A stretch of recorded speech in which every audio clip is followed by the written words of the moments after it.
Hello दोस्तों, स्वागत है आप सभी लोगों का लेट्स पढ़ो पर। मैं प्रवीण सिंह राव आप सभी लोगों के साथ में इस वीडियो में बात करने वाला हूं REET level 2 C TET, UP TET, MP TET, first grade, second grade, जहां भी टीचर्स के एग्जाम होते हैं उन टीचर्स के एग्जाम में मैथ्स पेडागोजी जो है इंक्लूड रहती है। तो मैथ्स पेडागोजी से संबंधित इंपॉर्टेंट क्वेश्चंस मैं जो है दोस्तों आप लोगों के लिए लेकर के आया हूं। चलिए दोस्तों, आज की क्लास स्टार्ट करते हैं। पहला क्वेश्चन है, मूल्यांकन होता है। तो मूल्यांकन क्या होता है या मूल्यांकन किसका होता है भाई? व्यक्तित्व का होता है, कौशल का होता है, या किसी की रुचि का होता है, या प्राप्य उद्देश्य का होता है? तो आप लोग समझ चुके होंगे कि मूल्यांकन यानी कि एक टेस्ट होता है। और टेस्ट किसी भी चीज का कब हम लेंगे? हमें जब लगता हो कि हमारा जो उद्देश्य था वो प्राप्त हुआ या नहीं। तो प्राप्य उद्देश्यों के लिए जो है हम क्या करते हैं? मूल्यांकन लेते हैं या मूल्यांकन करते हैं। नेक्स्ट है, गणित में पहचानना कौशल किसके लिए उपयोगी है?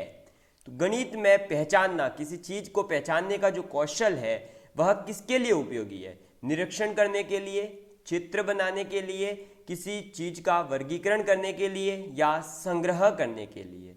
तो दोस्त सीधी सी बात है कि आपको अगर त्रिभुज, आयत, वर्ग, वृत्त 1 2 3 4 5 6 कैसे लिखते हैं इस बात की जानकारी है, आपके अंतर्गत मन में आपके पहचान है, आपके दिमाग में ये पहचान है कि जैसे ही आपने मेरा चेहरा देखा आपको पता चला कि ये प्रवीण सर है, ये मैथ्स पढ़ाते हैं। कहीं अन्य जगह में और किसी अलग टीचर को देखो, आप पहचान सके कि वो जीके के टीचर है, वो साइंस के टीचर है। तो ये जो पहचान होती है, ये पहचान का कौशल क्या काम आया आपके? आपने क्या करा?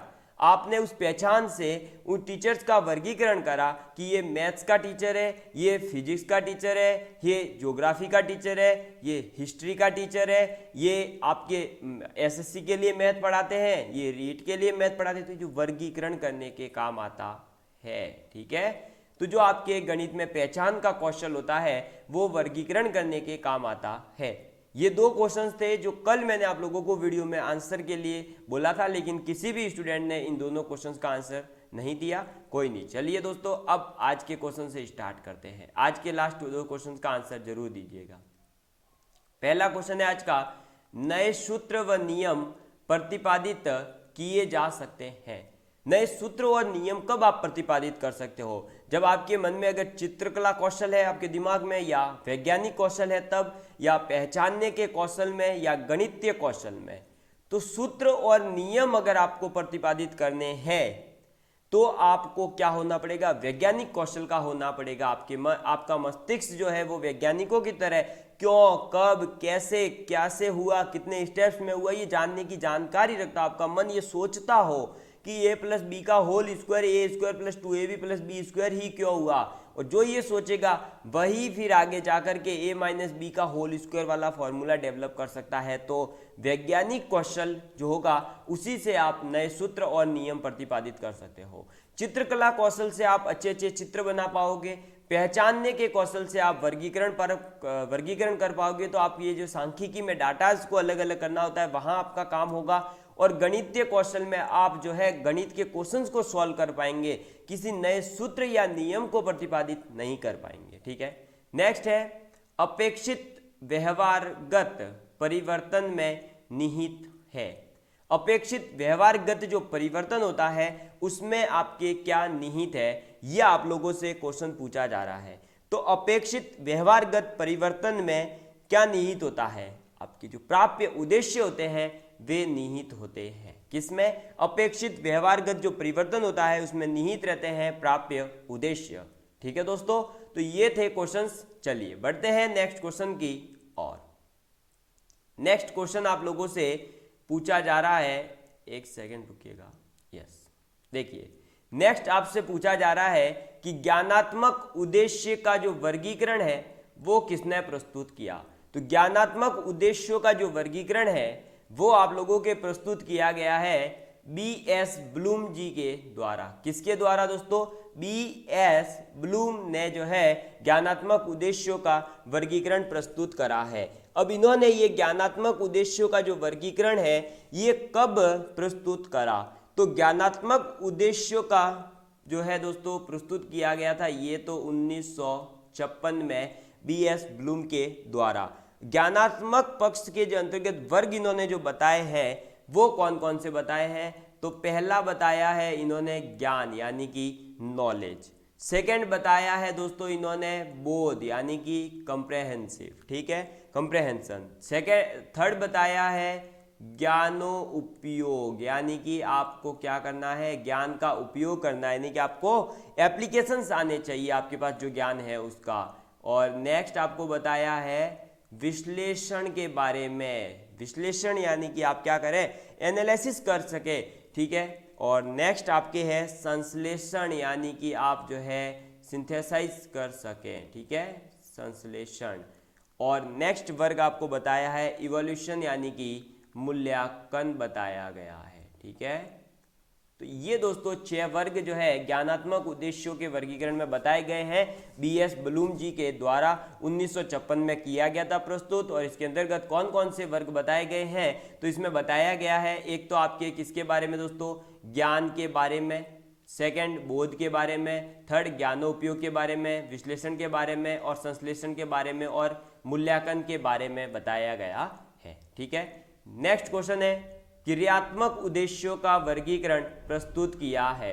तो क्रियात्मक उद्देश्य जो है ये किसके द्वारा प्रस्तुत किए गए, तो क्रियात्मक उद्देश्य कहें चाहे आप इसे कह सकते हैं मनोशारीरिक पक्ष या मनोशारीरिक उद्देश्य। तो ये मनोशारीरिक या क्रियात्मक उद्देश्य जो है ये प्रस्तुत किए गए थे सिम्पसन के द्वारा। किसके द्वारा, सिम्पसन के द्वारा। और ये जो सिम्पसन है इन्होंने ये कब प्रस्तुत करे थे, तो ये इन्होंने प्रस्तुत करे थे 1969 में। कब, 1969 में क्रियात्मक उद्देश्यों का वर्गीकरण प्रस्तुत किया गया था सिम्पसन के द्वारा। अब इन्होंने जो इसके अंतर्गत वर्ग बताए हैं, इन्होंने जो टाइप्स बताए हैं वो पहला तो है दोस्तों एक तो आपका उद्दीपन, ठीक है। सेकंड इन्होंने बताया था कार्य करना, ठीक है। थर्ड इन्होंने बताया है नियंत्रण, क्या बताया है, नियंत्रण यानी कि कंट्रोल। नेक्स्ट इन्होंने बताया है समायोजन, ठीक है। और फिर इन्होंने बताया है स्वाभाविकरण, स्वाभाविकरण, ठीक है।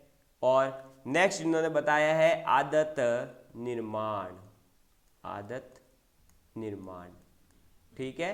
तो ये 6 वर्ग जो है क्रियात्मक उद्देश्यों के अंतर्गत किसके द्वारा बताए गए हैं दोस्तों, आपके सिम्पसन के द्वारा। कब, 1969 में। कौन कौन से, तो उद्दीपन, कार्य करना, नियंत्रण, समायोजन, स्वाभाविकरण और आदत निर्माण, ठीक है। नेक्स्ट क्वेश्चन आप लोगों से पूछा जा रहा है दोस्तों कि भावात्मक उद्देश्यों का वर्गीकरण किसने प्रस्तुत करा। क्या पूछा जा रहा है, भावात्मक उद्देश्यों का वर्गीकरण किसने प्रस्तुत किया। तो भावात्मक उद्देश्यों का जो वर्गीकरण है वो क्या सिम्पसन ने दिया होगा, नहीं, अभी जस्ट पीछे बताया मनोशारीरिक या क्रियात्मक दिया है। बीएस ब्लूम ने दिया होगा, नहीं, इन्होंने ज्ञानात्मक पक्ष क्या दिया है। तो भावात्मक पक्ष जो है ये करथवाल जी के द्वारा दिया गया है। किसके द्वारा, करथवाल जी ने दिया है। और ये कब दिया था इन्होंने, 1964 में। कब दिया, 1964 में।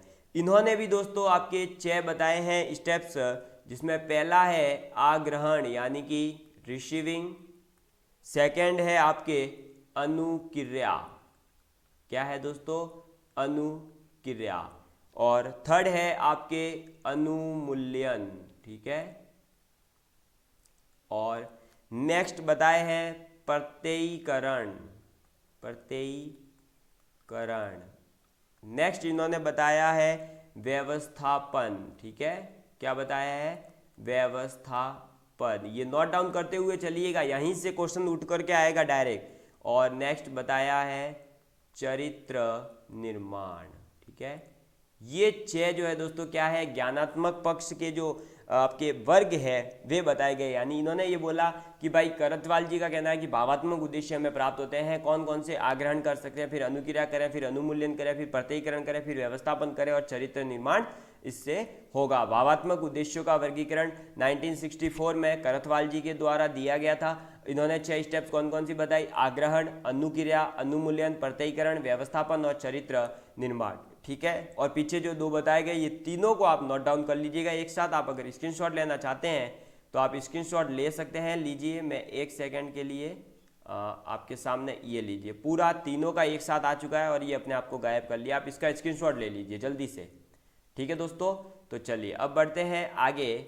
नेक्स्ट क्वेश्चन आप लोगों से पूछा जा रहा है कि वर्तमान में जो शिक्षा परीक्षा प्रणाली है मुख्य रूप से किस पक्ष के उद्देश्यों का मापन करती है। तो वर्तमान में जो परीक्षा प्रणाली है वह मुख्य रूप से केवल और केवल कौन से उद्देश्यों की प्राप्ति का मापन कर सकती है दोस्तों। तो यह केवल किसका कर सकती है, आप जल्दी से जल्दी कमेंट करके बताइए भाई। तो ये ज्ञानात्मक पक्ष का, किसका, ज्ञानात्मक पक्ष का। ये ज्ञानात्मक पक्ष जो है किसके द्वारा और कब दिए गए, तो ये दिए गए थे B.S. ब्लूम जी के द्वारा 1956 में। इसकी 6 स्टेप थी, कौन कौन सी, ज्ञान, बोध, ज्ञानोपयोग, विश्लेषण और संश्लेषण और मूल्यांकन, ठीक है। नेक्स्ट है बोध स्तर के शिक्षण के लिए निरीक्षित अध्ययन को किसने प्रस्तुत किया। तो बोध स्तर के शिक्षण के लिए जो निरीक्षित अध्ययन प्रस्तुत किया गया था वो किसके द्वारा किया गया। तो बोध स्तर के लिए शिक्षण के लिए जो प्रोसेस दी गई थी वह मॉरिसन के द्वारा दी गई। किसके द्वारा दोस्तों, मॉरिसन ने जो है बोध स्तर के शिक्षण के लिए निरीक्षित अध्ययन को प्रस्तुत किया था, ठीक है। चलिए बढ़ते हैं नेक्स्ट क्वेश्चन की ओर। नेक्स्ट क्वेश्चन है दोस्तों आप लोगों के कि परिणाम का अनुमान कौन से प्राप्य उद्देश्यों में लगाया जा सकता है, ज्ञानात्मक में, अवबोधात्मक में या अनुप्रयोगात्मक में या कौशलात्मक में। तो बताइए परिणाम का अनुमान आप कौन से उद्देश्य में पहले से लगा सकते हैं। तो परिणाम का उद्देश्य, जो परिणाम का अनुमान है दोस्तों आप कौन से प्राप्य उद्देश्यों में लगा सकते हैं। तो केवल और केवल अवबोधात्मक जो आपके उद्देश्य है उनके अंतर्गत ही आप परिणाम का अनुमान लगा सकते हो। ज्ञानात्मक में, अनुप्रयोगात्मक में या कौशलात्मक में आप अनुमान नहीं लगा सकते हो, ठीक है। नेक्स्ट क्वेश्चन है भावात्मक उद्देश्यों में वे उद्देश्य होते हैं जो संबंधित होते हैं। तो भावात्मक उद्देश्यों का सबसे पहले तो पता होना चाहिए वर्गीकरण किसके द्वारा दिया गया। तो ये वर्गीकरण दिया गया है करथवाल के द्वारा। किसके द्वारा, करथवाल जी के द्वारा, ठीक है। ये करथवाल जी ने कब दिया था, 1964 में। इन्होंने कौन कौन सी 6 स्टेप्स बताई है। तो आग्रहण, अनुक्रिया, अनुमूल्यन, प्रत्ययीकरण, व्यवस्थापन, चरित्र निर्माण, यानी कि रिसीविंग, रिस्पॉन्डिंग, वैल्यूइंग, कॉन्सेप्टलाइजेशन और ऑर्गेनाइजेशन और कैरेक्टराइजेशन। ये जो है भावात्मक उद्देश्यों के बताए गए थे पूरे वर्गीकरण में उद्देश्य। अब पूछा जा रहा है कि ये किससे संबंधित होता है, ज्ञान से, मूल्यांकन से, क्रियात्मक उद्देश्यों से या प्रशंसा से। तो ज्ञान से संबंधित होता तो फिर दोस्तों यहाँ पर क्या कर रहा होता, वो तो ज्ञानात्मक में होता। मूल्यांकन से संबंधित नहीं है, क्रियात्मक उद्देश्य होते ही अलग मनोशारीरिक, तो यहाँ बात की जा रही है प्रशंसा से। भाव है ना, प्रशंसा क्या है, एक भाव है। तो भावात्मक उद्देश्य में वे उद्देश्य आते हैं वो किससे संबंधित है, तो प्रशंसा से संबंधित उद्देश्य होते हैं, ठीक है। चलिए बढ़ते हैं नेक्स्ट क्वेश्चन की ओर। और नेक्स्ट क्वेश्चन है दोस्तों आप लोगों के सामने कि वैज्ञानिक दृष्टिकोण से अभिप्राय है।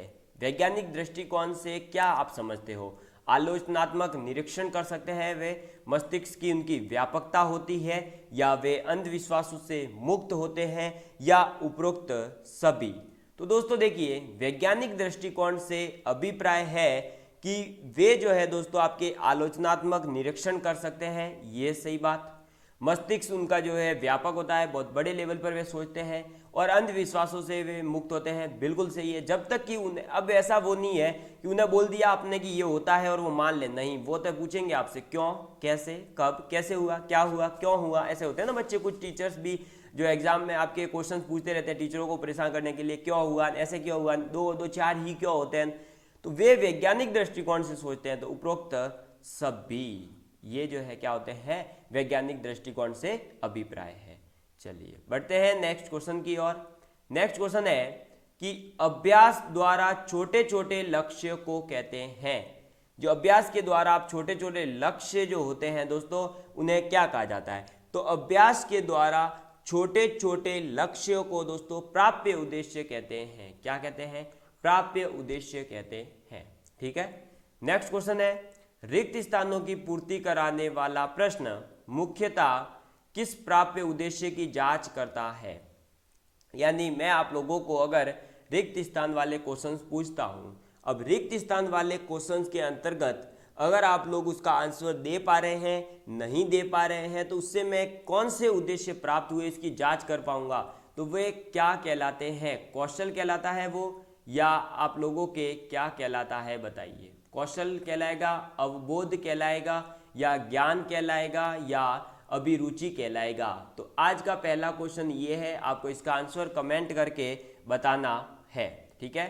और नेक्स्ट क्वेश्चन में ये पूछ रहा हूँ, प्राप्य उद्देश्य क्या है। मूल्यांकन प्रक्रिया में सहायक नहीं है, ये शैक्षिक उद्देश्यों का एक अंग है, या सुनिश्चित व्यवहारिक परिवर्तन से संबंधित नहीं है, या इनमें से कोई नहीं। इन दोनों क्वेश्चंस का आपको आंसर देना है। कौन कौन से क्वेश्चंस है देखिए, कि रिक्त स्थानों को पूर्ति कराने वाले जो प्रश्न होते हैं उसमें मुख्यतः किस प्राप्य उद्देश्य की जांच होती है, कौशल की, अवबोध की, ज्ञान की, अभिरुचि की।